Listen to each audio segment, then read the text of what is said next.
Alejandro Simonetti. El martes pasado, cuando los organizadores del Congreso me pidieron que hablara sobre la psicología social y su mirada de los derechos humanos desde las dos orillas de Argentina y Paraguay y Uruguay, me dije que lo primero que les diría es que no soy un experto en derechos humanos, soy un psicólogo social que puede pensar los derechos humanos desde la definición de su disciplina, que Pichon-Rivière define como la ciencia de las interacciones orientada al cambio social planificado, cuyo objeto de estudio es la relación dialéctica basada en la necesidad entre las estructuras psíquicas y la estructura social. Y los derechos humanos son el referente objetivo para la evaluación de cualquier estructura social. Para nuestra psicología social, no todo es subjetivo, no todo es relativo. Según un texto de Pichon, buscamos objetividad creciente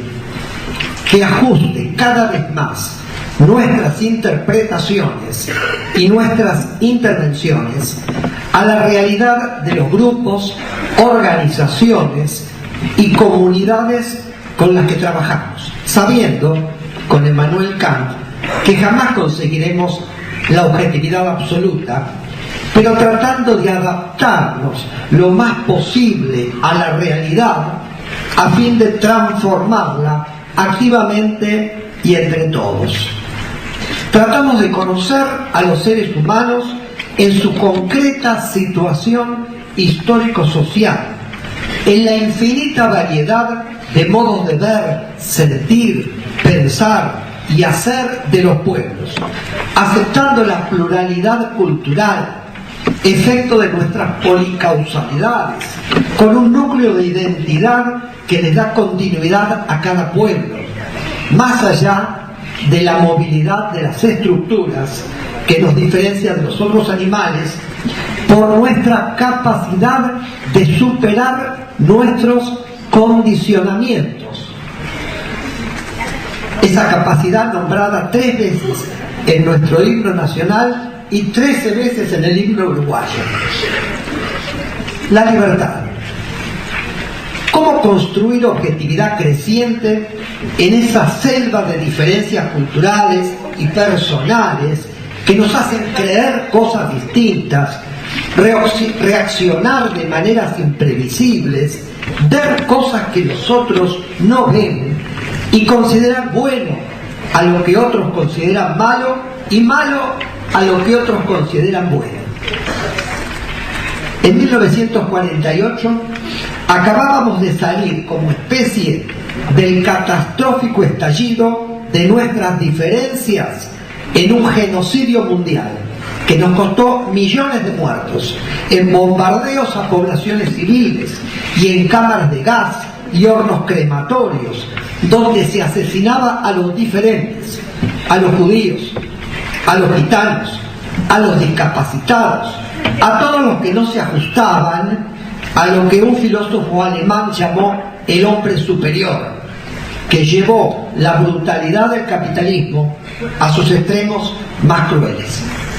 Y fue el horror lo que llevó a los países de la Sociedad de las Naciones, reunidos en la ciudad de Nueva York,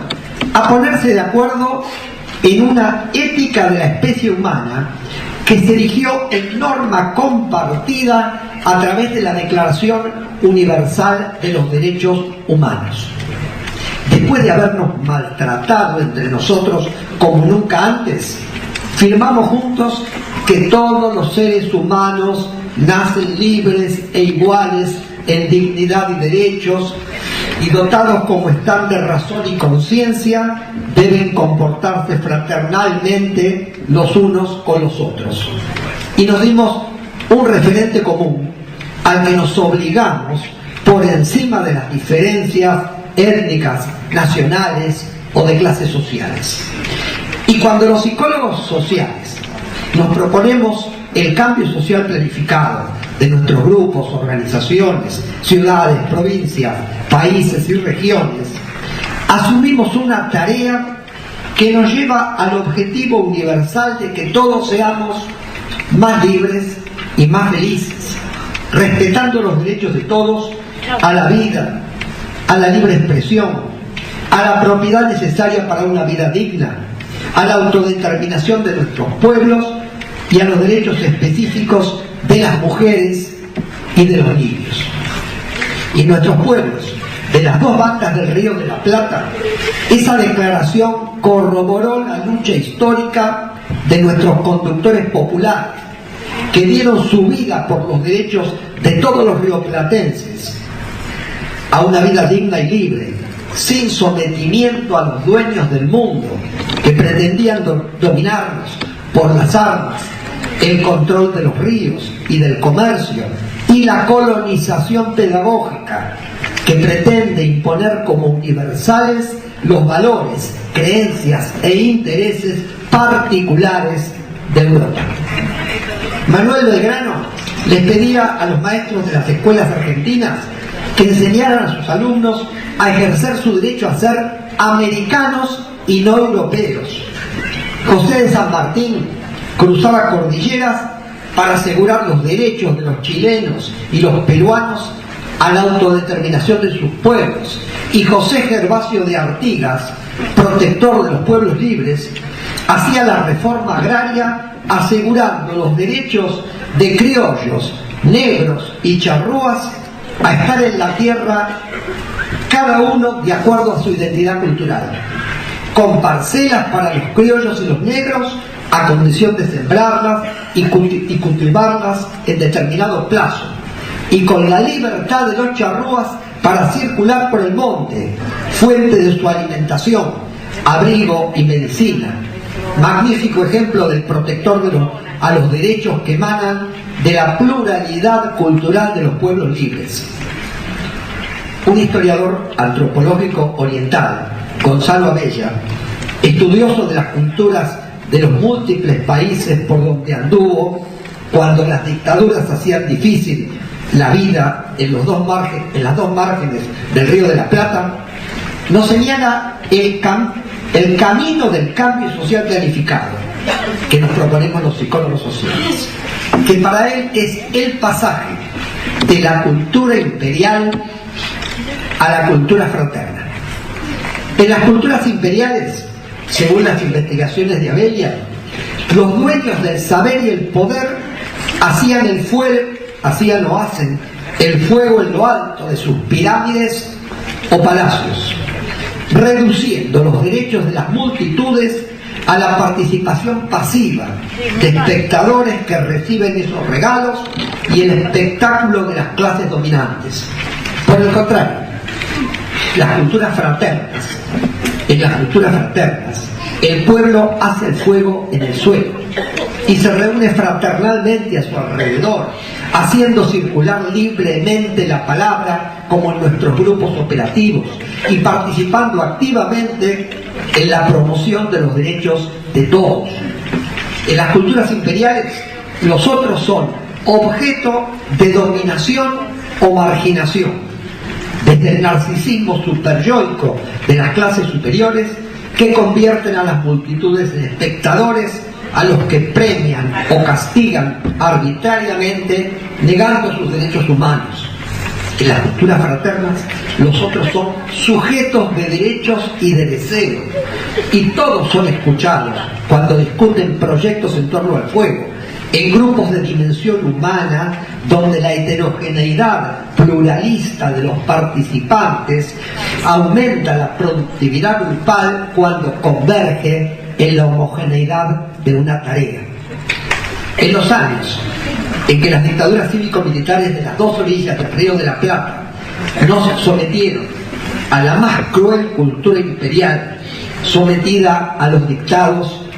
de los Estados Unidos de América y los centros del capitalismo mundial, los derechos humanos de argentinos y uruguayos fueron brutal y conjuntamente violados, como el cuerpo del negrito Floreal Avellaneda, militante de 14 años, asesinado en la orilla argentina mediante un empalamiento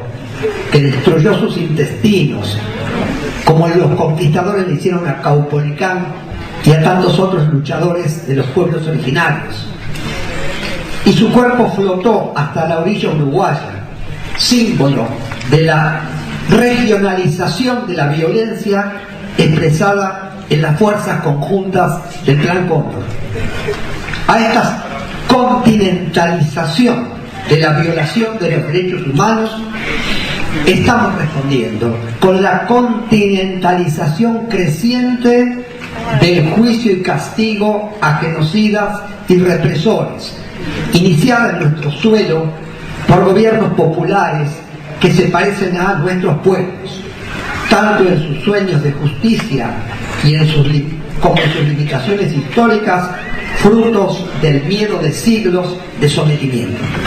Y estamos poniendo límites a la violencia de las culturas imperiales que intentaron infructuosamente dominarnos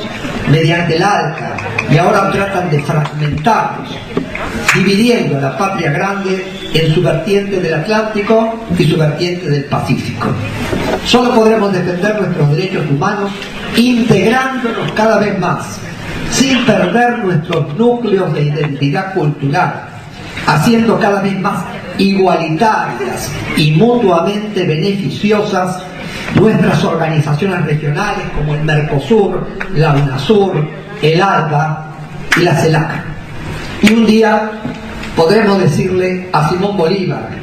que no aró en el mar cuando intentó unirnos en una patria grande como la soñaron José de San Martín y José Gervasio de Artigas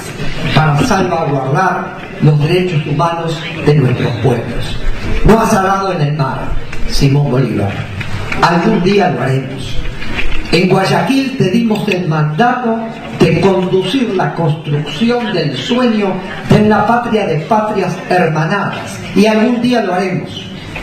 Cuando las multitudes descubramos que solos no podemos, cuando Uruguay descubra una mañana que ya no es más pequeño, y Argentina se ría de la plata, y Bolivia se bañe en el océano, y Chile cruce el Ande hasta el Atlántico, y Paraguay reencuentre el indio sueño de una tierra sin mal que se hace andando más allá de las guerras del imperio, y Brasil,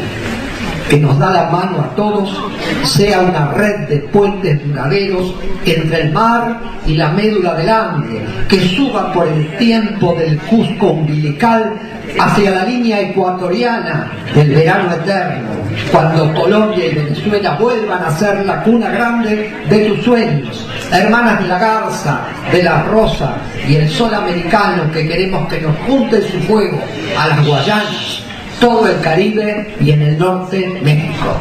Es un sueño muy grande,